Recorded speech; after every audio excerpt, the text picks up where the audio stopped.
Hi, everyone. I'm Shani Zimmerman, and I manage Oktopost Strategic Partners. I'm super excited to welcome you all here today for our first ever social media workshop. Joining me are Zoe Bermant. She is the CEO and founder of Zoecial Media. And we have Oktopost's own Jen Gutman, our Director of Social Strategy. The series is really designed to give our audience some tips and tricks of the trade to not really only get us through this period, but for continued success with social media in an empathetic and business-savvy way. So, as I mentioned, I'm Shani, we have Zoe, we have Jen, and let's jump into our first topic. So Jen and Zoe, thank you again so much for joining me today. I'm sure that once you heard about the severity of what's going on with the world a couple of months back, a part of you might have panicked. I know that I was a little uneasy, so I'm certain for people really on the front line and trying to deliver the message across, there was a slight panic. How were you able to take charge, act fast, and really just put a whole new 2020 social strategy into motion? Zoe, if you want to kick this one off. Thanks, Shani, and thank you for inviting me.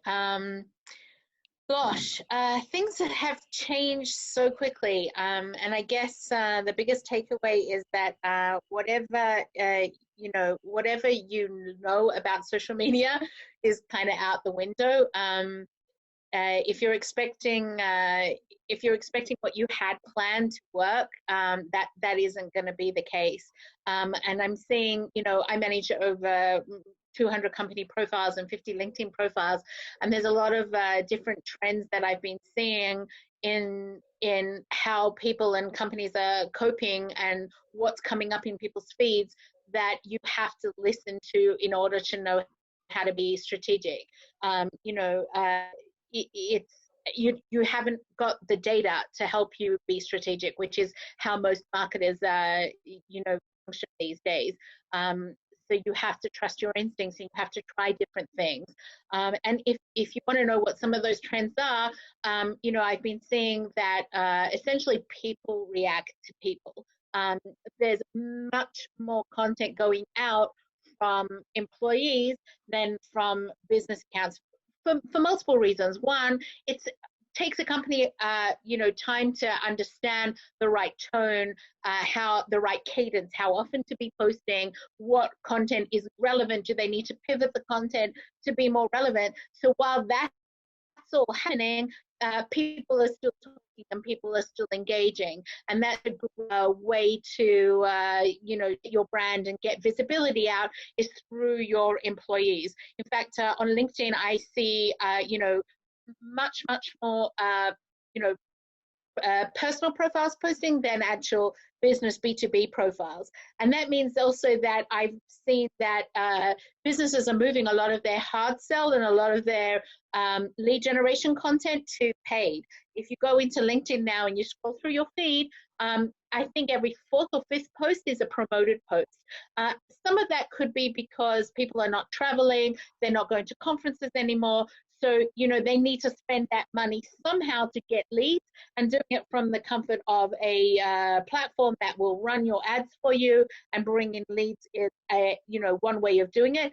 Whether that is converting into qualified good leads is, remains to be seen, but at least it's a trend that you can follow and see that, maybe organic social media isn't the right place right now to be doing your hard sell. You might need to think about other, methodologies and means that you have as a marketer to get your message out there, so that you can continue to not just build your brand, but also bring in, a return on your investment. And those are, I guess, really the two biggest trends that I've seen in terms of pivoting strategy for social media in the last couple of weeks. Jen, what do you think about this? So I definitely agree that if you're a B2B marketer and on January 1st you had your strategy ready to go, and today you're sticking to that same strategy, you may be in trouble. I don't think any of us are safe in that, we had this golden strategy prior to all of this hitting. So with that, we do have to be creative, and we do have to try new tactics. Now, some of the new tactics may not necessarily be new in practice, but they may be new at the amount of time and energy that you've put into them. So I can speak on some of the things that I've done personally at Oktopost for our social strategy that I've seen actually really helping us during this time when it was a bit chaotic and things needed to evolve. So the one thing, again, that as I was shaping and revamping our social strategy, that just kept resonating and hitting me in my face, if you will. So thanks, Muhlenberg College professor. But on the first day, I was a media and communication major. And on the first day of college, our professor said to us, everything you learn in my class by the time you graduate will be obsolete. Makes you start thinking, what are you doing in this class? And then here we are many years later, still in the industry, and over all of that time, seeing how much social media even specifically has evolved. It wasn't even a thing when I was in college. So now today, having all of these new tactics, I think it's important to remember that as marketers, it's in our DNA to be able to adapt quickly. And that's a really good thing. So with that, one of the ways that Oktopost has adapted is by scaling up, or doubling down, if you want to say, on incorporating our social engagement data into our email marketing campaigns. They go hand in hand. So for example, if you're using marketing automation, there's a really big opportunity there to use email marketing alongside social media to understand the interests of your customers and of your prospects. And what we've done is we started off by taking and understanding. Well, actually, we didn't understand anything at first. We kind of just made campaigns, and we're going to see how they're going to go forward. So the 4 campaigns that we made, it was coronavirus 2020 content from the experts, which is a webinar series, a podcast, globalization of social media campaign, and the 4th one slips my mind at the moment, but these other 3 were pretty big ones, and they've been seeing a lot of traction. So by kind of revamping what we're posting out on social media, we actually saw that our coronavirus content, curated content, was not content that we're not industry experts on corona. So it was third-party content. We saw that was actually getting the most engagements in terms of link clicks to read the article, engagements, comments. So that was very interesting for us. And then the other 2 campaigns that I mentioned, the podcast and the webinar, they were also getting a lot of traction on those topics.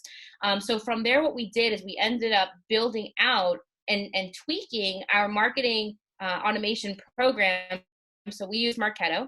And inside of that, we went ahead and said, okay, we see here that this series, the From the Experts webinar series, we're getting a lot of people clicking on our social links and converting from social media here. So we're going to add them, for example, to a list. And we segmented them out that they're going to get more relevant information based off of the information that they were clicking on social media. And this just helped us understand when we're writing our content where we need to keep our brain, what our current audience is interested in today, and how we can help them move forward. In terms of the coronavirus content campaign, the reason why I thought this was interesting is that it actually drove the most amount of engagements. Again, which makes sense. That's the hot topic everybody's talking about. But when it came back to impacting our business, it's not like anybody was converting that they would read an article about what's going on with coronavirus and convert to say, oh, I need Oktopost. It didn't go together. But what we did find when we did some lead scoring, so we would still give the audience members or the prospects and customers who were engaging with coronavirus content, we gave them a lead score. It was a bit lower than the other campaigns, but we still gave them a score to say, hey, look, they're getting information from our channel. They're a part of our online community. Let's understand them a little bit better and how we can reach out to them and make our content relevant. So email is not dead. And I think that when you can get very strategic with the tools at hand, that's going to really help you pivot, as I said, your social media strategy, and hopefully not kind of knock you off your course, because at the end of the day, business does still need to keep moving forward. I think we just need to get extra creative on how we're going to make that happen now. Definitely. And I think to just kind of sum up both of your points, when we're being empathetic and, when we're being relevant, we're automatically being empathetic to the situation that's going on. So I don't think we always need to state the obvious consistently. As long as you're speaking to what you know and it's relevant for your audience, it's automatically empathetic. Try new things. This is now the time to consider new approaches, to take into consideration things that maybe worked a couple years ago, but not recently, and revisit those, or just try completely new channels and tactics that you haven't yet done, and really use what you have. You have a ton of tools in your MarTech stack. Leverage them, leverage everything that you have at your disposal right now, and make sure that everything is communicating and speaking and working together, because that's going to just give you the optimal results and the optimum data that you need to be able to continue doing what you're doing and successfully. Ladies, when it comes to setting the tone, so we're trying to trek through all of this and move past the COVID and the Corona and the while we're in these uncertain times. I think we're all a little sick of that. What type of messaging is appropriate to use? And is there, is being overly empathetic consistently until who knows, when this is going to be over, is that really the right approach? And then before I have you take over, the most important question is, when can we push past this empathy bell curve, and are we able to set it ourselves? Zoe, that was a mouthload, but I'm going to let you start. They're all very interesting points. I think in the beginning, everybody was pivoting their content to make it relevant, our quote unquote new reality. We had to have context. But now if you overstate the obvious, it's like rubbing salt in wounds, and nobody needs that anymore. No one wants to be told to stay at home anymore, wash their hands anymore. We all kind of know that. And, it's changing so quickly. I think Jen reflected on that earlier, but it's changing so quickly that what I was seeing last week is already different to what I'm seeing this week. Last week, people were talking about the coronavirus and moving to work from home, to this week is what's going to be after the coronavirus. And who knows, maybe next week it'll already be, back to business as usual. We can only hope. So I think, yes, we can, in a way, set that curve ourselves, that bell, and move through it by understanding our audiences. And I think we'll touch on this, a little bit more later. But in terms of the right tone to have, I think it's a balance. I've got customers who are cautious. They're very scared to share anything fun, and their tone is very, very serious, all the way through to, some customers who took too long to pivot and just shared anything and have had a lot of negative feedback as well on some of that. It really is about empathy and balance here to get it right. You can't ignore what's going on out there. There's no doubt about it. You can't have a travel brand or I actually saw an advert on LinkedIn, I think it was, and it's for a clothing company that has this versatile travel wear that doesn't need to be ironed and doesn't sweat and doesn't crease and doesn't whatever, and their ads are still running and they're still showing somebody grabbing their trolley case, leaving the door and heading off to take their flight. That doesn't resonate right now with anybody, and nobody is sitting at home thinking, oh, I need to get that clothing for my next flight or my next business trip. However, if they'd already pivoted and their ads had switched to, roll out of bed, run a comb through your hair, throw on this shirt, it doesn't need to be ironed, it doesn't sweat, it doesn't this, it doesn't that, and jump on your Zoom call, it's empathy, it's relevant, and it's still a product that people might consider buying in these times. What do you think? Yeah, Jen, what do you think? So yeah, I definitely I was just thinking about that ad. I haven't seen it, but you've described it so well. And I saw that ad. Everybody's seen that ad. I saw it and I'm like, what's an airport? What is that? So we won't talk about airports, but what I can say is we're all in this boat together. Lame attempt at a joke. Anyway, so being in this boat together, I think it's important that we understand that we're all trying to get our messaging right. So, okay, we'll be a little empathetic to that company with the ad, but at the same time, it's not resonating and it's not relevant. So it doesn't really have a place right now. And I think we all do know that we need to be empathetic. We know we need to be relevant, and we also need to be super authentic. And I think with all of those combined and all of those mixed together, when it comes to finding the right messaging, if you can think of those three things to find the right messaging, I think you'll be on the right track. With that said, I think it's also important right now to be helpful above anything else. I don't think nobody likes to be sold to any time of day, but I think especially now, nobody wants the hard sell. So if you can really add value in your content and provide information, let's say, that your customers may be needing or that your industry may be lacking, or tips or strategies on how you yourself do something that maybe can help everybody in social isolation brainstorm because everybody's by themselves. I think this is helpful, and that's where you're going to add value into the conversations, and hopefully your audience will recognize that and be able to connect with you because you're being relevant, right? You're being authentic. You're coming out and say, I don't know the best approach. Let's try this. And I think that authenticity will go a long way, even post Corona. And I think, again, empathy marketing, we're seeing an increase in that. B2B brands we're also seeing, speaking of that ad, it sounds a little bit B2C, but I think B2B companies are heading in that direction with empathy marketing. They are leaning towards campaigns and content that is pulling at their audience's heartstrings rather than before where just being told be more human. Nobody really understood what that meant. I think now is a great time to be human and really play around with that. And I think in addition to that, one way you can help organize your thoughts or your information and where you're adding value is through themes and campaigns.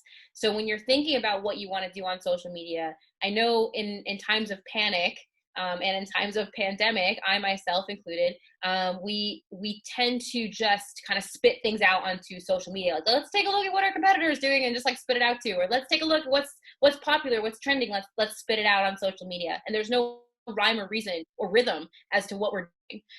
But I think when you take a step back, right, and you see the big picture, by organizing by themes or campaigns, you're going to be able to group those posts into categories that make sense, not only for your brand, but for your audience, and be able to measure those later.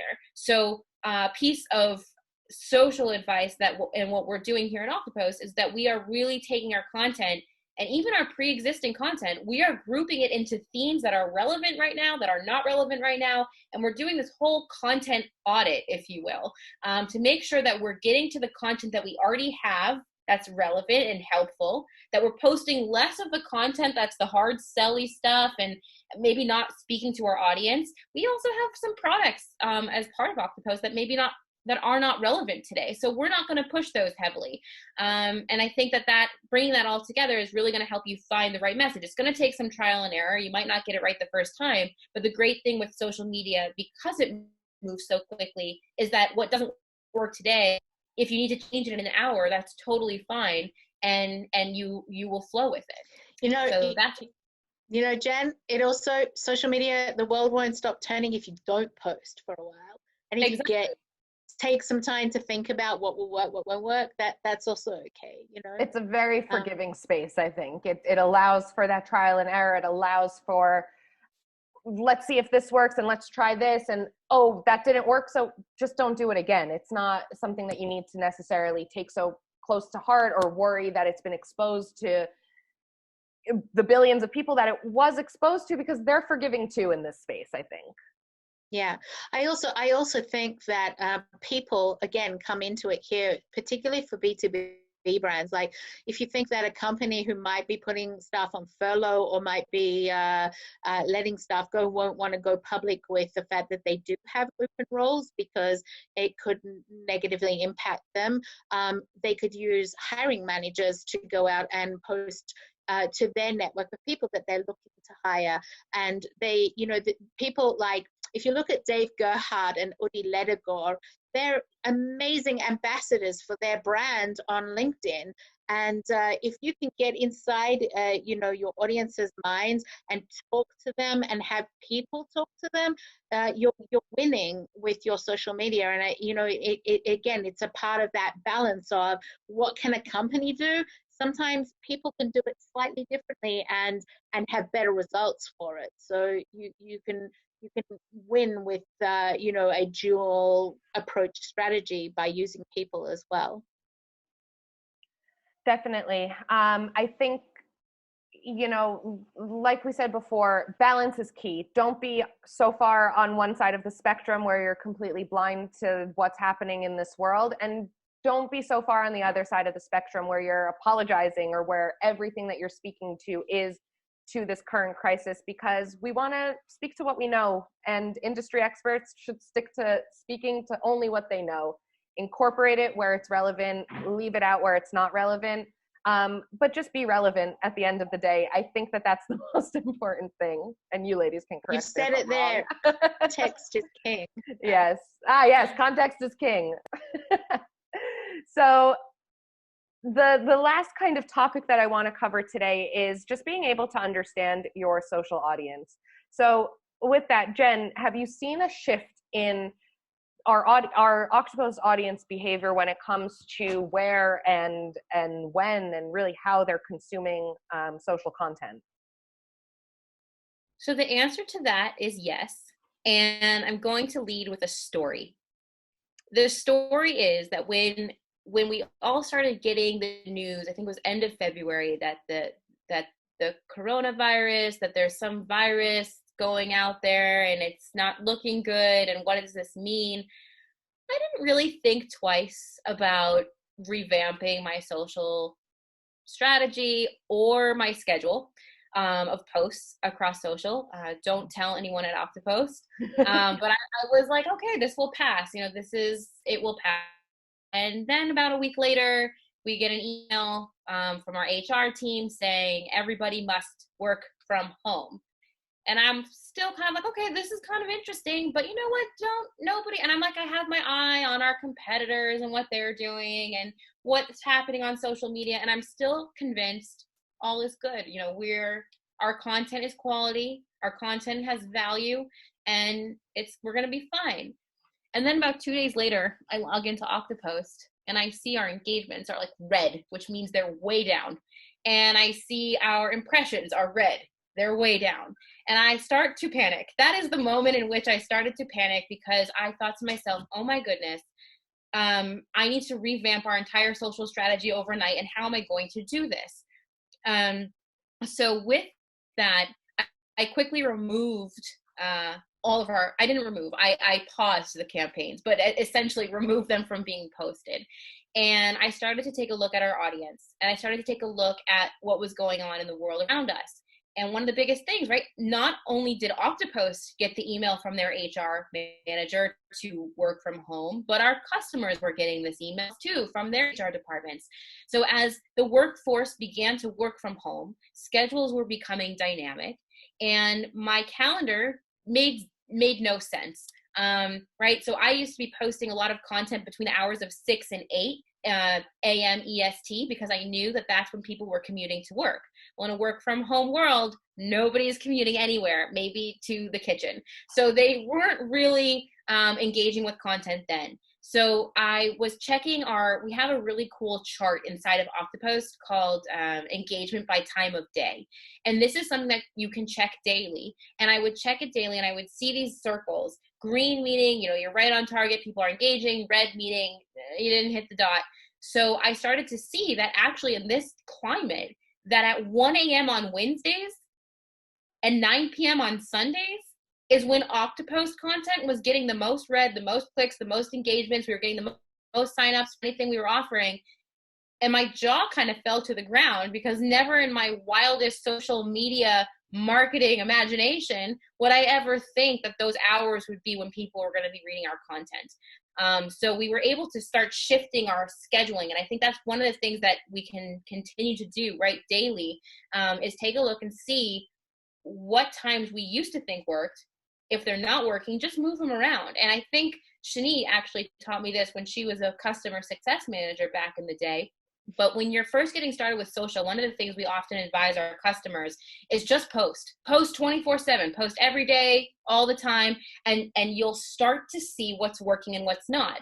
So I went back to that kind of social media posting 101 and just started posting literally 24 hours a day, 7 days a week, to start understanding my new trends in scheduling. And that's where today that I'm getting, and I'm looking for trends or patterns.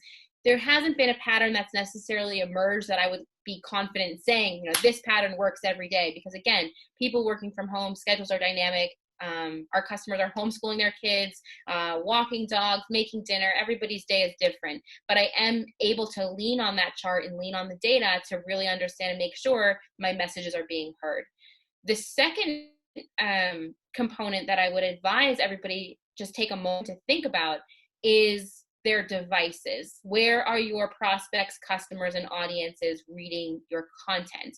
And I don't think that this is new news to anybody, but the scale of it might be that, we've all been talking about this digital transformation for a while. It's not a new topic. Being mobile friendly, again, not a new topic. But the scale right now in which we're seeing our audiences interact with our content on mobile devices has surpassed desktop, and that has never been the case. We've always seen desktop being above in our analytics, above any audience member reading our content from a mobile or from desktop. And to us, the way we rationalized that was, we're B2B, and people are researching about what social media management platform they need during their workday so that they can go present it to their boss. So it makes a lot of sense. But today, with everybody having a smartphone, that's where they're accessing the content, the information. So we actually use this time to do an audit and go through our website and go through our form pages and go through our mobile experience, if you will, even our own product, to make sure that in these times that it's super mobile friendly. Anything that we were kind of procrastinating before or catching up on, we've caught up.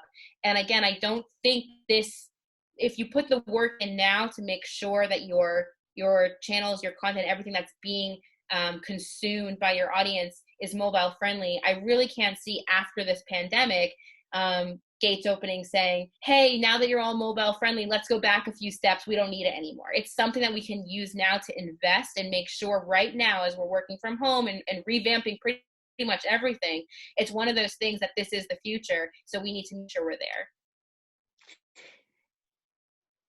It's I'm going to jump in because that's like really, I think, an amazing point that you made, Jen, that, there's these gurus or these people that put out these posts that say the ultimate time to post on social media is Tuesday at 11 a.m. And I'm like, for who? For a mom who's breastfeeding or who's a dental hygienist and has their hands stuck inside someone's mouth all the time?